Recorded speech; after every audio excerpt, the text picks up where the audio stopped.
Hey guys, welcome back to Back Pocket Game Reviews, and today we're going to talk about some huge news. This news is actually not super new news, but it's huge news.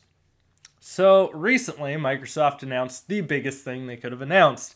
No, not Project Scorpio, and no, not an exclusive game that we are all pandering for on Xbox, but they announced the capability of returning a digital game. A lot of you might not really think that that sounds like that big of a deal, but that is a huge step forward for the digital game market. Especially seeing as that Steam has had that feature for a while, it just has never crossed over to consoles. And actually, Google Play had it before Steam did. Google Play would let you return games within a couple hours of buying them and stuff along those lines. They do not give you much time though.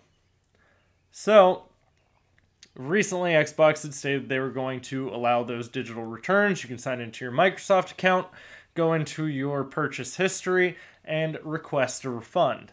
The cool part about that is they're adopting the same system that Steam uses. Essentially, if you've had the game for less than 2 weeks and you've played it for less than 2 hours, then you can return it. After the 2 weeks, even if you've only played it an hour, you still cannot return it. But if you've played it for like an hour and 59 minutes, and it's 13 days old, you can still return it. That is a huge, huge step forward for consoles. The biggest part of why most people are not willing to typically go digital is the fact that you cannot return something if you feel burnt by it. Now, I'm not saying there aren't still other issues, because a lot of people feel like you don't own the game, and if the rights get held up, that they will pull the game from you. Microsoft has stated that they have no intentions of doing that on the Xbox One. The Xbox One will have a library that will go across all of their consoles now that their consoles are all running Windows. But how much of that is what they're going to stick to is obviously only they know. Not me, not you, not anyone out there, except for maybe some investors and some people that work on the inside there. But that is a huge step. That also now works on their Windows store, so if you buy any kind of software or programs or games, you can now utilize that system.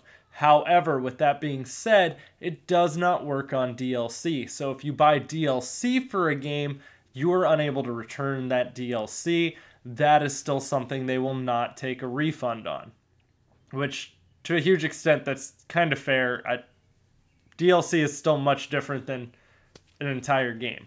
Obviously, if you bought the DLC for a game, most people are going to assume it's because you liked that game. I do think that this is something that Sony is eventually going to have to adopt now that Microsoft has already made that kind of step forward. I think they're going to have to probably adopt it very quickly, because right now it still stands that if you want a refund with Sony, you're going to have to call and you're going to have to do a lot of complaining. I mean, a lot of complaining. And that's for a game. They won't return a subscription service or anything like that, which Microsoft still won't return that either. And again, that's kind of more fair. If you purchased an online subscription, you knew if you were going to use that or not. That wasn't kind of something that was up in the air or questionable.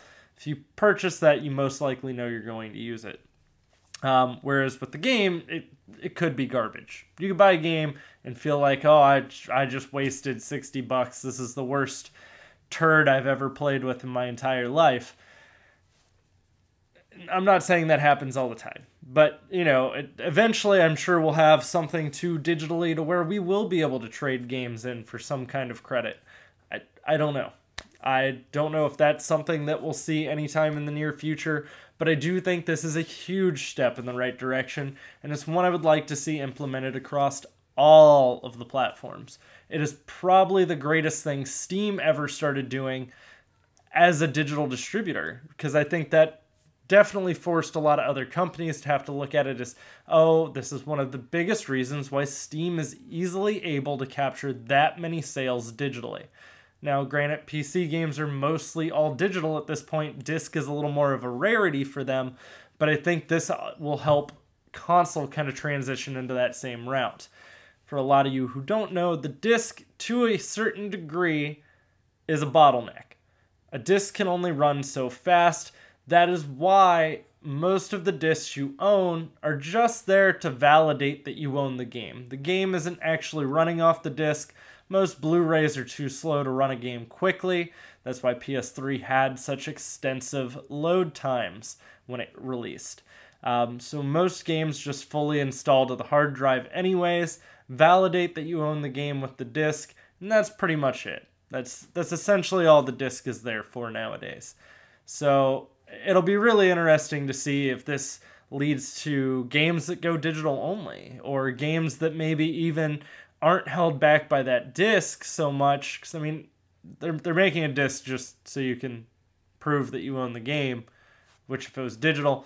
Now, I think there should be safeguards put in place as well for consumers to make sure, oh, look, if you bought the game, you should always have it accessible to you, at least on the device that you purchased it with. But if Windows does make good on their original statement of saying all games that you buy on an Xbox platform will work on every other Xbox platform going forward, now that they've moved to Windows-based, if they make good on that, I think that'll also put a huge amount of other concerns to rest.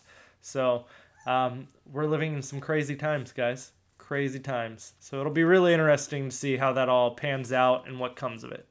But guys, thanks for watching. I'll see you all soon, and I'll have plenty more content coming for you. So if you enjoyed the video, don't forget to give it a thumbs up, and bye.